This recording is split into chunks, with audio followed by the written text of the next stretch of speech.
Assalamualaikum warahmatullahi wabarakatuh. Waalaikumsalam warahmatullahi wabarakatuh. Selamat malam, salam sejahtera untuk kita semua. Marilah kita berdoa. Berdoa dimulai.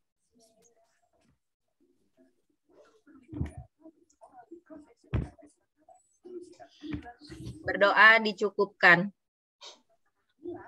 Silakan untuk pembahasan soal saya serahkan kepada Bu Dewi. Silakan Bu Dewi. Ya, makasih Bu Susi. Assalamualaikum warahmatullahi wabarakatuh. Selamat malam Bapak Ibu. Warahmatullahi wabarakatuh. Warahmatullahi wabarakatuh. Selamat malam Bu. Ya, kali ini pertemuan yang ke-12 ya. Ini di akhir pertemuan bimbel tahap 2. Jadi selanjutnya kita bertemu lagi di tahap 3 insya Allah ya. Dan besok tanggal 5 kita akan mengikuti tryout akbar untuk bimbel tahap 2. Dan itu juga berlaku untuk umum ya Bapak Ibu ya yang ikut tryout. Jadi bisa berlatih untuk mengerjakan soal-soal di tryout itu. Karena di situ ada soal-soal yang sudah dibahas, kemudian ada soal-soal yang baru gitu. Jadi Bapak Ibu bisa mengukur bagaimana tentang pemahaman materi yang telah kita bahas bersama sebelumnya. Gitu. Semoga nanti nilainya bagus dan juga saat UP juga tidak jauh beda dengan prediksi yang tryout besok ini. Gitu. Baik, malam ini materi kepribadian ya, kompetensi kepribadian di GFOM sudah ada tadi, sudah banyak yang mengerjakan dan saya rasa nilainya sudah bagus-bagus semua ya, karena memang di situ berkaitan dengan sikap kita, kepribadian kita di sekolah, di lingkungan pendidikan. Baik, kita bahas bersama.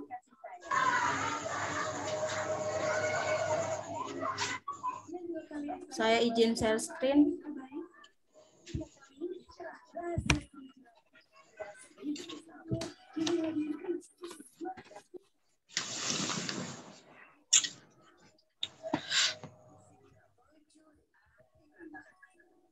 Baik, bismillahirrahmanirrahim, kita mulai. Nomor 1, saya awali membaca soal nomor 1, kompetensi kepribadian dan sosial. 1. Kesempatan untuk menempuh pendidikan lanjut tidak mudah didapatkan. Seandainya Anda mendapatkan kesempatan itu, nilai yang paling penting adalah yang A, pengembangan jejaring sosial yang bermanfaat kelak bagi pekerjaan. Kemudian yang B, pengembangan diri sebagai guru yang dapat bermanfaat bagi orang lain.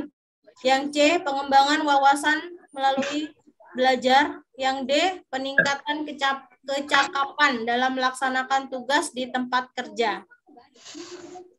Kesempatan menempuh pendidikan. Nah, seandainya Bapak Ibu mendapat kesempatan itu, nilai yang paling penting adalah yang mana? Dari opsi yang B. A, B, C, D. Yang B, Bu. Ini ya. Yang B, Bu. Ya, yang B. Yang B, Bu. Yang B ya. Nah, dalam kompetensi kepribadian ini Bapak Ibu, kita kan harus bersikap seolah-olah, nah ini kasarannya seolah-olah kita yang paling baik gitu kan ya, yang paling peduli, yang paling kita itu ya, paling sempurna paling sempurna gitu kan ya, mendahulukan apa yang kita bisa dengan sekuat tenaga gitu Bapak Ibu. Nah, sebentar, ini materinya ya, baru judul. Nah, ini kompetensi kepribadian guru. Apa itu kompetensi kepribadian guru? Kemampuan personal yang mencerminkan kepribadian yang mantap. Ya, yang mantap, stabil, dewasa, arif dan berwibawa, menjadi teladan katanya gitu. Jadi kalau udah teladan berarti dia harus menjadi contoh kan ya, Bapak ya. Contoh yang enggak juga. Jadi teladan bagi peserta didik dan juga berakhlak mulia. Bentar.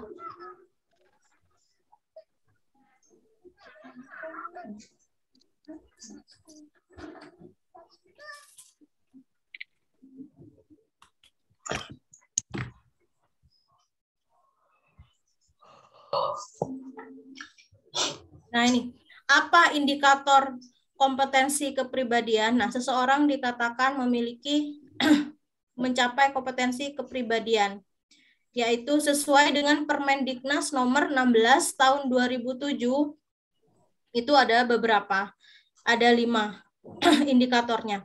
Jadi yang pertama, bertindak sesuai dengan norma agama, hukum, sosial, dan kebudayaan nasional Indonesia. Kemudian yang kedua, menampilkan diri sebagai pribadi yang jujur, berakhlak mulia, dan teladan bagi peserta didik dan masyarakat. Yang ketiga, menampilkan diri sebagai pribadi yang mantap, stabil, dewasa, arif, dan berwibawa. Kemudian yang keempat, menunjukkan etos kerja, tanggung jawab yang tinggi, rasa bangga sebagai guru, dan juga rasa percaya diri. Yang kelima, menjunjung kode etik profesi guru. Nah, ini apa itu kode etik? Norma atau asas, Bapak Ibu sudah tahu ya kode etik guru ya. Apa saja itu? Nah, ini banyak ya kode etik isinya. Isi kode etik, berbakti membimbing anak didik, kemudian memelihara, meningkatkan mutu organisasi profesi guru. Nah, ini semua kode etik guru ya.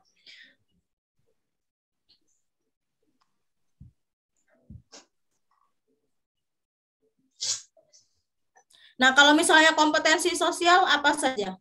Contohnya kompetensi sosial. Mampu berkomunikasi ya dengan komunikasi dengan masyarakat, dengan teman sejawat, dengan siswa, dengan masyarakat. Nah, itu kompetensi sosial. Baik, kita kembali lagi ke soal yang tadi.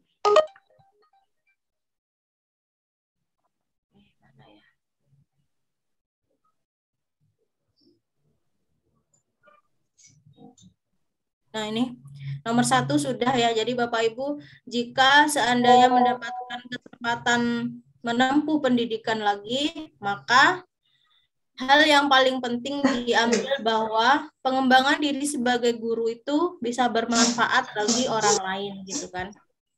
Jadi kebermanfaatan itu bisa diukur apa sih manfaatnya untuk orang lain dulu gitu. Tujuannya untuk peserta didik, untuk sekolah, itu memajukan sekolah. Nah, itu tujuannya. Nilai yang paling penting ya, ini ya. Baik, Bu Susi, lanjutkan nomor 2. Nomor 2, Pak Puput Purwoko untuk membacakan nomor 2. Ya, Bu. Ya. Kebijakan pemerintah dalam memberikan kewenangan pada daerah untuk mengembangkan kurikulum di setiap daerahnya masing-masing disebut A. Sentralistik, B. Desentralistik, C. Kompetensi, D. Regulasi kurikulum. Tuh. desentralistik. Yang mana, Pak? Desentralistik. Kalau sentral pemusatan ya. Pemusatan kepada pemerintahan pusat, kepada pemerintah pusat. Kalau desen berarti kebalikannya. Iya, daerah. Jadi pembagian.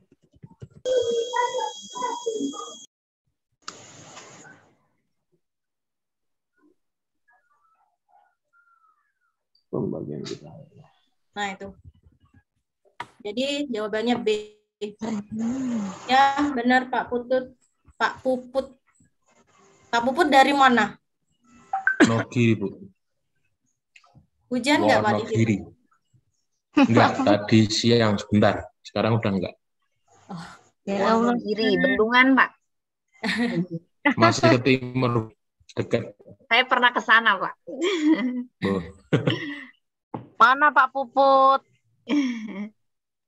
Wonogiri, Bu. Saya juga Wonogiri loh, Pak. Oh ya, Bu. Wonogirinya mana, Bu? Saya aslinya belakang Pasar Wonogiri, Pak. Tapi ikut suami ke Solo.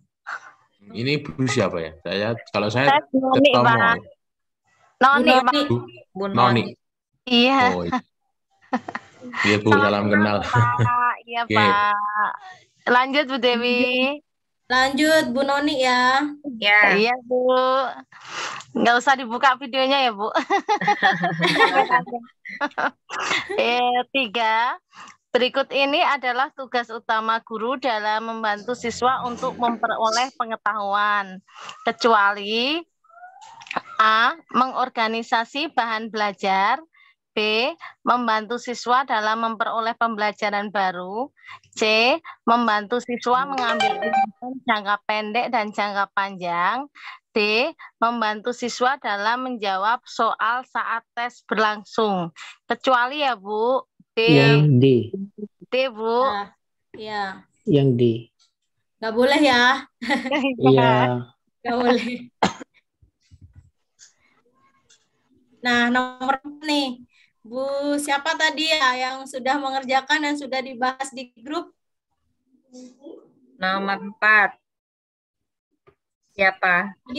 Ya, tadi sudah dibahas Bu di grup. Katanya ada komite.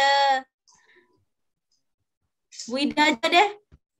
Ya, nomor 4. Ya. Anda ditugaskan di sekolah yang kurang maju, ditandai dengan kegiatan pembelajaran yang tidak optimal, media dan sumber belajar yang minim, serta kemandirian belajar siswa yang rendah. Upaya yang Anda lakukan untuk menghadapi hal tersebut adalah: aku milihnya A, berusaha sekuat tenaga dan pikiran untuk menemukan cara-cara baru memajukan sekolah. Ya, tadi kan ya ada Bu, ini saya milih yang B, karena memang kenyataan di lapangan saya ngajak komite gitu kan. Nah, tapi di sini karena ini ada upaya yang Anda lakukan. Nah, seolah-olah kita harus melakukan hal yang maksimal dulu gitu, Bu Ida. Belajar. Jadi kita terlihat profesional ya. Iya, jadi nggak boleh kita melibatkan orang lain dalam pekerjaan yang memang belum kita coba kemampuan kita gitu kan ya. Misalnya langsung meminta bantuan teman. Nah, ini meminta, ini kata-kata meminta, ini biasanya dihindari. Kemudian mengusulkan, sebenarnya kan memang benar semua, memang kita minta bantuan, iya memang, tapi apa sih yang harus kita lakukan pertama kali? Nah, gitu. Soal kepribadian itu lebih menekankan pada ini yang harus kita lakukan, yang mampu. Apa sih kemampuan kita untuk berperan aktif dulu, gitu loh. Peran kita dulu. Baru nanti melibatkan orang lain, karena memang semua tidak bisa kita kerjakan sendirian. Tapi kalau soal kepribadian, ini mengutamakan peran kita, yang utamakan kepribadian TKP. Nah, setiap soal itu bukan salah dan benar, tapi di situ ada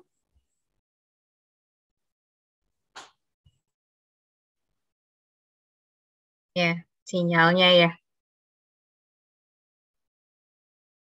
Berarti pokoknya kita dulu ini ya Bu, yang apa-apa nanti kalau kita tidak bisa baru minta tolong yang lain apa gitu ya? Iya, karena untuk Bisa kepribadian kita dulu. untuk kepribadian ini kan ke diri kita dulu. Bagaimana kepribadian kitanya, baru orang lain ya meminta teman, meminta partner kerja gitu. Ya, partner kerja itu nanti setelah kita berusaha terlebih dahulu, baru kita meminta teman. Jadi tadi kata Bu Ida, profesional. Kalau soalnya, Bu, kalau soalnya sebagai warga sekolah sebaiknya bagaimana gitu, jawabannya sama seperti itu. Ya, maaf Bapak Ibu. Suaranya putus-putus. Ya, mohon maaf Bu Ida, saya terlempar barusan. Sakit nggak, Bu? Ke kasur, Bu. Sebentar, saya share dulu. Iya. Bu Maria Ulfa, kenapa itu Bu Susi? Raise hand. Ada yang dinyatakan? Mana? Bu Maria Ulfa. Maria Ulfa. Iya. Silakan Bu Maria Ulfa, ada apa? Ini ya. Pijit. Kita kembali ke nomor 4 ya. Nah, jadi seperti ini. Saya ulangi lagi. Upaya-upaya ini yang A sampai D, ini kan memang benar-benar kita lakukan di sekolah. Meminta kepala sekolah dan para guru juga iya, mengusulkan kepada dinas juga iya. Kemudian mengajak partisipasi komunitas, memang iya, semua memang bantuan ini kita butuhkan ya. Sudah, Bu. Ya. Jadi nomor 4, upaya yang dilakukan kita itu harus optimal dari diri kita dulu gitu kan, sebelum kita melibatkan orang lain. Makanya di soal-soal kepribadian itu harusnya ada skor tertinggi. Jadi setiap opsi itu ada nilainya, ada 1, 2, 3, 4 gitu. Jadi tapi skor yang tertinggi yang mana?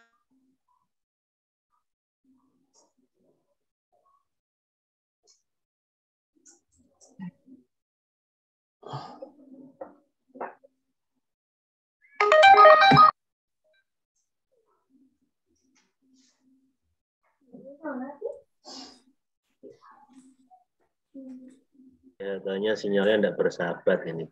Iya, iya Pak.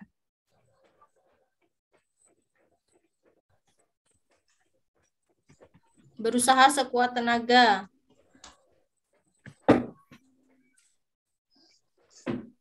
Dan pikiran untuk menemukan cara-cara baru untuk memajukan sekolah. Baik, kita lanjut nomor 5. Dari kumani, kan dengan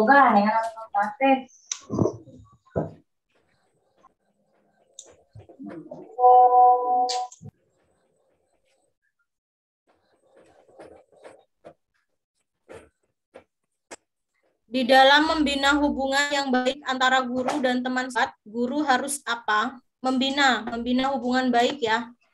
Kalau hubungan antara guru dan teman sejawat itu hubungan apa, Bapak Ibu? Relasional apa kolegial? Berkomunikasi dengan baik. Dengan baik, Bu. Berkomunikasi dengan baik. Ini namanya apa? Biasanya di soal-soal pedagogik ada hubungan relasional apa kolegial ya? Kolega. Ya, kolegial.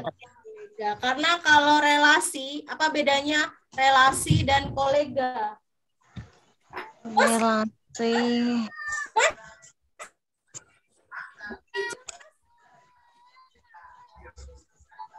Sebentar. Katanya mau negara.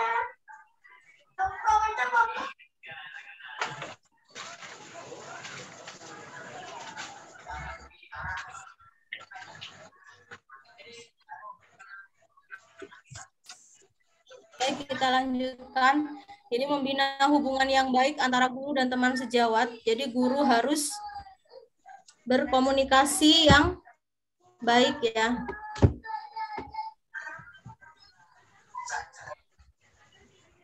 Nomor 6, Bu Susi. Ya, nomor 6. Silakan Bu Maslikah membacakan nomor 6. Oke, Bu. Berikut ini sifat yang tidak menunjukkan kesejawatan dan persahabatan yang dilakukan guru adalah A. Mau mendengarkan dan tidak mendominasi. B. Bersikap akrab dan melebur. C. Menghargai dan rendah hati. D. Bersikap lebih pandai. Tidak menunjukkan kesejahteraan. Bersikap lebih pandai. D.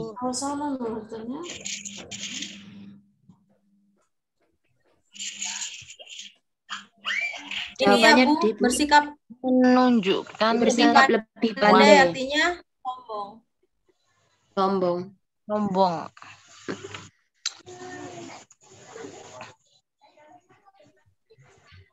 Iya, ya benar Bu. Yang tidak ya. Di sini ada kata tidak.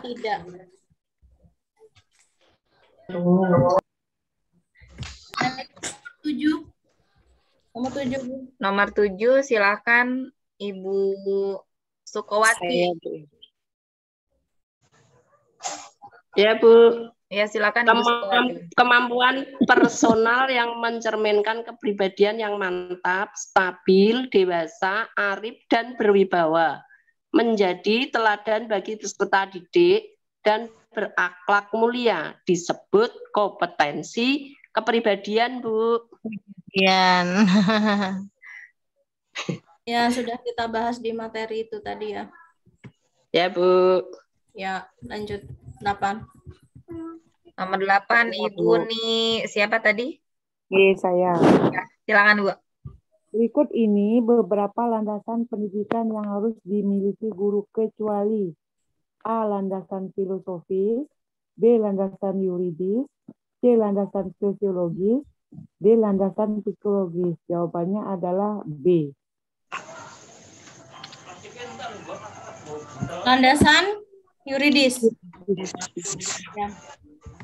Nah, ini landasan ilmiah dan teknologi akan mendorong pendidikan untuk menjemput masa depan. Nah, ini landasan-landasan yang perlu kita kuasai, yang mendasari landasan pendidikan. Ada filosofis, sosiologis, kultural, psikologis, ilmiah, dan teknologis. Jadi kecualinya yang nggak ada yang yuridis. Kalau yuridis itu apa? Pemerintahan. Berdasarkan dan undang-undang ya. Undang. Tentang hukum. Jadi itu tidak ada di landasan pendidikan yang harus dimiliki guru. Kecualinya jadi yang yuridis. Nah, ini landasan-landasan pendidikan ada 5. Kecualinya yang yuridis ya. Sudah jelas Bapak Ibu. Baik, nomor 9, pemecahan masalah yang bersifat ilmiah meliputi apa saja? Yang A, pemecahan masalah, pembatasan masalah, pengumpulan data,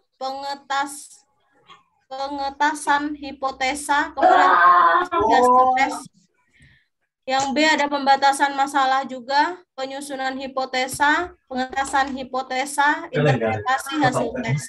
Yang C, pembatasan masalah, penyusunan hipotesa, pengumpulan data, pengentasan hipotesa, interpretasi hasil tes. Yang D, pembatasan masalah, penyusunan hipotesa, kemudian pengentasan hipotesa.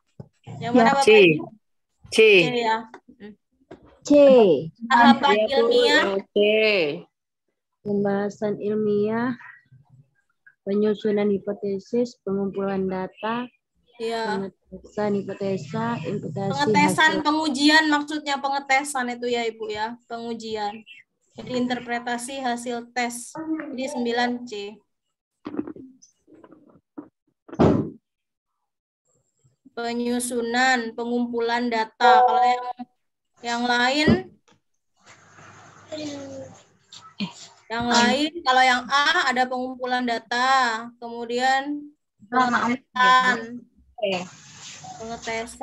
penyusunan belum ada ya, yang A. Jadi yang lebih lengkap yang A tidak ada penyusunan hipotesa, Bu. Oh ya, yang A ya Bu, nggak ada ya? Iya. Jadi C itu yang ada lengkap, itu yang dari A. Iya. Ibu Noni baca lagi ya Bu. 10. Ya Bu. 10, kemampuan guru sebagai bagian dari masyarakat untuk berkomunikasi dan bergaul dengan peserta didik, sesama pendidik, orang tua siswa, dan masyarakat disebut kompetensi A. Sosial, B. Kepribadian, C. Pedagogik, D. Profesional. Sosial, karena hubungan masyarakat. Karena berhubungan dengan banyak orang. Bergaul.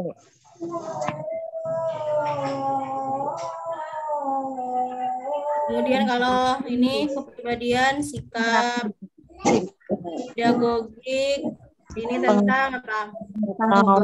Kemampuan mengajar. Profesional, keahlian, kemampuan. Oh ini balik ya. Ini teorinya ya kalau profesional.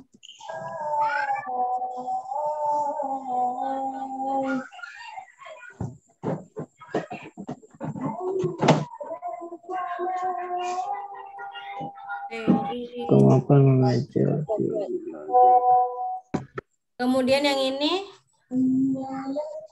menguasai standar kompetensi.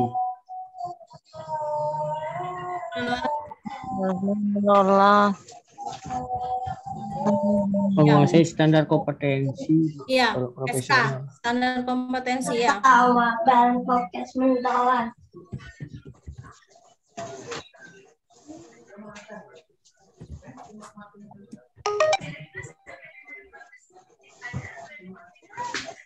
Itu ya. Pak Wayan ya, bisa nomor 11.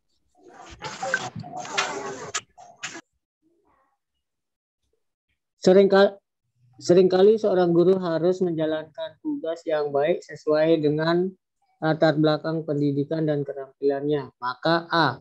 Guru sebaiknya harus bekerja bila sesuai dengan pendidikan dan keterampilannya. B. Guru melaksanakan setelah menyampaikan pada pimpinan bahwa itu sebenarnya berada di luar bidang ilmu dan keterampilannya. C. Guru akan menjalankan sepenuhnya sekalipun merupakan hati yang melaksanakannya. D. Guru menjalankan tugas dan menganggap sebagai kesempatan. Tidak kelihatan namanya, Bu. Ada. D. Bentar. Ya. D. Guru menjalankan tugas dan menganggap sebagai kesempatan untuk belajar pada bidang yang belum pernah digelutinya. Kalau menurut saya yang D, Bu. D. Yang D. Kalau yang A, guru sebaiknya hanya bekerja. Nah, ini berarti milih-milih ya. Iya, pilih-pilih ya. Pilih-pilih. Kemudian ini yang B, guru melaksanakan setelah menyampaikan pada pimpinan. Oh, salah, itu enggak profesional. Tidak profesional. Kemudian yang C, sekalipun harus menguatkan hanya hati. bekerja. Terpaksa berarti. Terpaksa ya. Terpaksa. Jadi yang benar-benar ini tepat itu yang D. Baik, 12.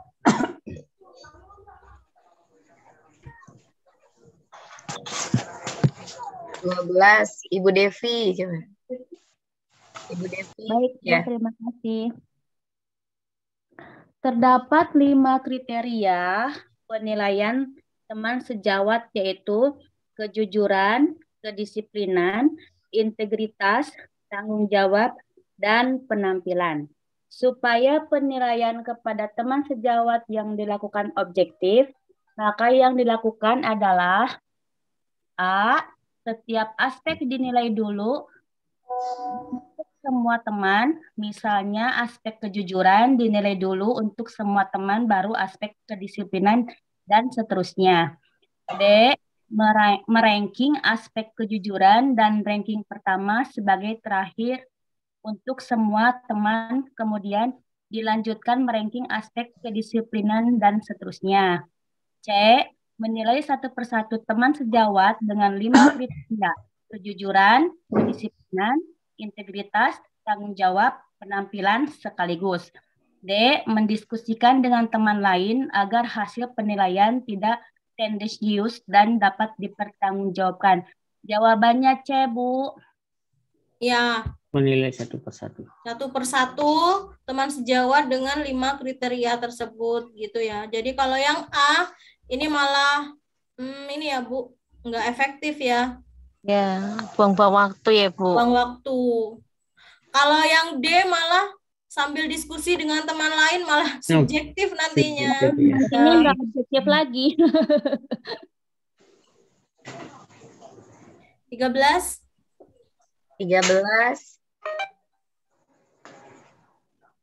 Pak Kabul Budi, silakan.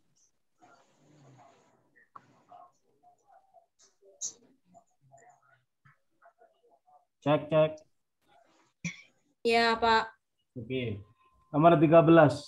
Di dalam diskusi kelompok, saya biasanya dikenal sebagai individu yang sulit menerima pendapat orang lain, yang kurang logis, B. Membutuhkan waktu lama untuk meyakinkan saya sebelum menerima pendapat orang lain. C. Dapat menerima pendapat orang lain asalkan tidak terlalu bertentangan dengan pendapat saya. D. Mampu memahami perbedaan dalam berpendapat. Yang C, Bu. Ini Pak. Saya D. Yang D, Bu. Kayaknya yang D, Bu. Saya D, Bu. Yang D kayaknya, Bu. Yang D, Bu. D. Mampu memahami perbedaan. Mampu ya, Bu ya. Mampu. Ini pakai asalkan ya. Pakai asalkan. Ada syarat ya. Yang B, ini butuh waktu lama untuk beradaptasi, meyakinkan katanya gitu. Sulit menerima apalagi itu. Sulit menerima. Sulit Kalau sulit menerima menerima itu berarti egois. egois ya, nggak pantas. 14 Bu Bulan, silakan. Kan mau sampai ke Ya, Bu. Siswa peserta Olimpiade Sains Nasional atau OSN dari sekolah Anda gagal meraih skor tinggi dalam uji coba OSN. Sebagai pendamping OSN, apa yang Anda lakukan adalah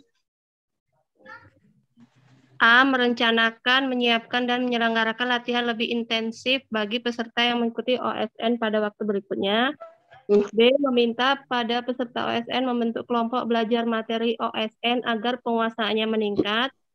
C. Meminta alumni OSN untuk mengajar para peserta tentang cara menjawab soal OSN. D. Mendorong para peserta OSN mengikuti tambahan pengayaan materi Olimpiade dari guru kelas. Nah, jawabannya yang A, Bu. Ya. Pendamping, jadi peran kita sebagai pendamping ya, apa yang harus kita lakukan. Nah ini harus merencanakan, menyiapkan, menyelenggarakan latihan lebih intensif.